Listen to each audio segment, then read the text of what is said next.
kekuatan keyakinan ini kepada Allah sehingga kita tidak takut kecuali kepadanya.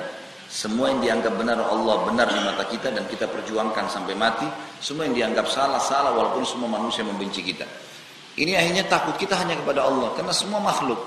Saya sudah kasih contoh-contoh tadi. Ada satu makhluk Allah namanya syaitan. Syaitan ini teman-teman sekalian adalah makhluk Allah, istilah dari kalangan jin. Jin itu sama manusia sama-sama melalui populasi dari biologis, kemudian hamil, punya anak dan seterusnya. Cuma memang berbeda, mereka adalah di bawah manusia khalifah, pemimpin. Ya. Sementara jin ini adalah golongan yang di bawah manusia, dipimpin. Makanya dari 124.000 nabi, diantaranya 313 rasul, semua jadi dari manusia, tidak ada dari jin. Kebodohan yang sangat luar biasa, kalau ada di antara manusia minta tolong sama jin. Ini bodoh namanya. Karena mereka di bawah manusia. Mereka tidak mengerti apa-apa sebenarnya. Tidak ada nabi dari mereka. Mereka hanya makhluk seperti hewan-hewan yang hidup. Tapi bedanya mereka diberikan taklif seperti manusia. Di kalangan jin teman-teman, ada jin beriman, ada jin fasik, ada jin kafir. Jin beriman ini sama dengan manusia yang beriman. Kita yang sudah beriman sama Allah sudah tahu, inilah alam kita, ini loh minuman kita, air, makanan kita yang sudah biasa kita lihat, buah-buahan, sayur-sayuran, masakan-masakan, hewan yang boleh disembelih, kita sudah tahu, ini alam kita. Inilah pakaian kita, inilah kendaraan kita, dan inilah cara ngomongan kita, inilah karakter kita sebagai manusia. Kita dilarang dalam agama untuk pindah ke alam lain, seperti alam hewan. Gak perlu kita masuk ke alamnya hewan. Udah kita cuma tahu makhluknya Allah. Kita gak boleh pindah ke alamnya jin. Kita tidak tahu juga itu alam malaikat. Pokoknya alam kita inilah. Gitu. Gak boleh pindah ke alam lain. Sudah.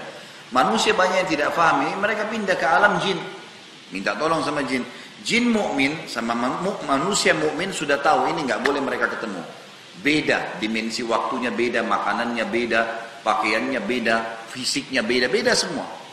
Allah pencipta sudah memisahkan. Jangan interaksi sama mereka. Ini orang beriman sama jin beriman tahu. Baik. Yang kedua fasik. Fasik ini jin muslim tapi masih banyak dosanya. Sama dengan manusia fasik. Banyak dosanya. Dan ada jin yang kafir sama manusia yang kafir. Di alam jin, yang fasik sama yang kafir namanya syaitan. Namanya syaitan. Semua syaitan pasti jin, tidak semua jin itu syaitan. Setiap syaitan datang menggoda, kita disuruh ngusir. Usir. A'udzubillahi minasyaitonir rajim. Saya berlindung kepada Allah dari syaitan yang rajim. Rajim itu terajam, dilempar dengan panah-panah api. Kita tidak boleh berteman, tidak boleh menikah, tidak boleh minta tolong, tidak boleh ngobrol. Kalau datang, usir. Itu konsep dasar agama kita. Nah, syaitan ini tahu betul. Kalau orang beriman dan faham apa yang saya jelaskan tadi ini Bapak Ibu sekalian, kita tidak akan takut pada apapun, termasuk syaitan kan? Karena kita hanya takut kepada Allah sebagai pencipta. Semua ini makhluknya. Untuk apa kita takut? Allah suruh mengatakan dalam Al-Quran, "Fala takhafuhum wa khafuni in kuntum mu'minin." Jangan pernah takut pada siapapun selain aku, kata Allah. Dan hanya takut kepadaku kalau kalian beriman. Semua itu makhluknya Allah. Syaitan yang paling pertama dia lakukan adalah bagaimana membuat manusia supaya beralih dari takut kepada Allah supaya takut kepada dia. Pengalihan takut ini teman-teman sekalian, makanya kita lihat setiap kali yang berhubungan sama syaitan pasti menakutkan. Ya, pasti menakutkan. Kayak penampakan yang menakutkan, suara yang menakutkan. Manusia-manusia menjadi dukun-dukun, ya, orang-orang yang tidak pintar dan orang-orang yang tidak normal itu. Mereka ini karena kebodohannya minta tolong sama syaitan, gitu kan. Mereka kalau kita datang ke tempat, naudzubillah, jangan sampai. Kalau ada orang lihat prakteknya, praktek mereka pasti itu ada gelap, remang-remang, ada patung korak, ada patung ini, patung itu. Kenapa? Karena pada saat Anda masuk ke tempat praktek itu harus takut dulu. Kalau takut, syaitannya bisa kuasain. Kalau tidak takut, nggak bisa. Nggak bisa. Lihat sekarang banyak dukun-dukun tuh, yang sekarang sudah mulai keren-keren. Tampil di TV. Kalau dulu bawa tongkat ada tengkoraknya, sekarang sudah tidak, gitu kan? Sudah rapi-rapi. Gitu. Muncullah mereka sebagai dukun-dukun di zaman sekarang. Ada Deddy Corbuzier, ada Tommy Raphael, ada macam-macam semua muncul. Itu dukun-dukun semua. Hipnotis orang, tepuk bisa menari, bisa suruh buat apa, bisa semau dia. Itu hipnotis. Hipnotis bagian daripada sihir. Alasannya menguasai alam di bawah sadar. Itulah sihir. Situlah sihir masuk gitu kan. Di situ sihir sebenarnya, hakikat sihir di situ. Makanya kalau di antara orang yang dia mau tepuk pundaknya itu, ada setannya bisikin dia tuh. Nah ini nggak bisa, ini ibadah. Kamu nggak bisa, suruh turun. Nggak bisa. Kalian nggak bisa hipnotis. Yang dihipnotis itu yang dikuasai yang memang takut sama Allah, sama syaitan. Takut sama mereka. Seperti itulah. Nah syaitan berusaha menakut-nakuti kita teman-teman sekalian. Oleh karena itu, semua yang berhubungan dengan hal-hal takhayul, jangan takut. Makin anda berani, syaitannya makin takut. Kita jalan di kegelapan, kita sendirian di atas kapal, kita sendirian di atas mobil, perjalanan jauh, sendirian di mana, nggak usah takut. Yakin semua ini makhluknya Allah, anginnya, airnya, syaitannya, binatangnya, semua makhluknya Allah. Nggak ada yang perlu ditakutin. Kalau kita begitu, makhluk Allah yang lain takut. Contoh kita lewat ada anjing. Coba kalau kita berani, anjingnya lari tuh. Tapi kalau takut, ada aura takut, anjingnya bisa merasa kalau kita takut, makin jadi dia. Dia makin gonggong, makin takut, makin lari, makin dikejar. Coba berhenti, gitu kan? Ancam dia lari. Semua begitu makhluknya Allah, termasuk syaitan. Semuanya. Baik, saya kasih contoh-contoh untuk memahami ini.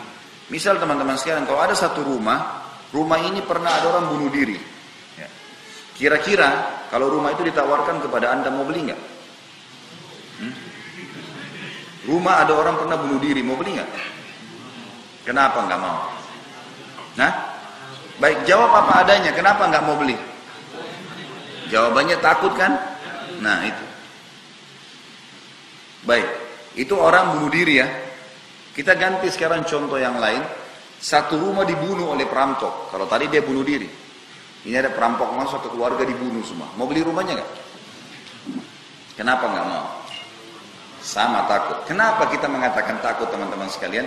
Karena syaitan sudah bergabung dengan manusia-manusia yang memang sudah menjadi hamba-hambanya dia, bukan lagi jadi hamba Allah, untuk menakut-nakuti manusia itu. Di Indonesia misalnya digambarkan di sinetron, di film-film, ada ruh gentayangan.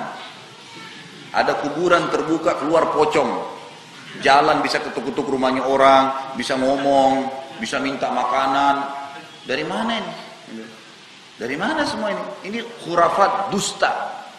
Dusta, tidak ada itu. Nggak ada ceritanya tangan bisa tarik orang dari kloset.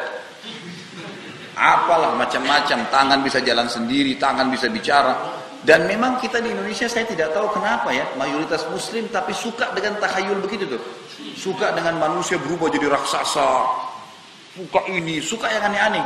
Manusia jadi serigala, manusia jadi singa, manusia jadi ini. Yang tidak masuk di akal. Nggak ada. Di alam manusia nggak ada itu. Tidak ada itu. Tapi dia coba mendobrak keluar dari alamnya dia. Itu alam-alam jin, sudah jin. Dan kita tidak perlu takut dan tidak perlu tunduk sama mereka. Mereka punya peraturan sendiri. Dan mereka takut dengan manusia yang berani. Makanya kata Nabi SAW kepada Umar bin Khattab, wahai Ibnu Khattab, kalau kau lewat di sebuah lembah, syaitan lihat kau. Umar tidak lihat syaitan. Syaitan lihat kau, syaitan akan cari lembah lain. Karena takut bertemu denganmu. Ulama hadis rincikan. Apa sebabnya nih? Karena Umar bin Khattab itu betul-betul yakin dengan Allah. Nggak takut kecuali pada Allah. Jadi syaitan itu sama makhluk Allah yang lain lari semua dari dia. Takut sebenarnya. Jadi kalau kita sedang takut, sebenarnya kita sedang mengeluarkan aura. Dirasakan oleh makhluk Allah yang lain itu. Baik. Ambil dari saya teman-teman sekalian pagi ini dan mulai rombak mindset Anda selama ini yang takut kepada selain Allah. Tidak ada ruh gentayangan. Nggak ada itu semua. Dusta. Nggak ada tuh kuntilanak apalah segala namain di Indonesia macam-macam. Gitu kan. Pocong bisa ngomong, bisa jalan, bisa macam itu semua tidak ada. Kalau orang sudah mati teman-teman sekalian bisa balas dendam. Berapa banyak orang yang sudah dibunuh tapi tidak balas dendam tuh. Bahkan di Indonesia ada orang makan jenazah hidup tuh, nggak diganggu, nggak apa-apa dia makan loh. Ini orang dibunuh dimakan sama dia untuk ilmunya dia, ilmu syaitannya semua. Tapi nggak apa-apa.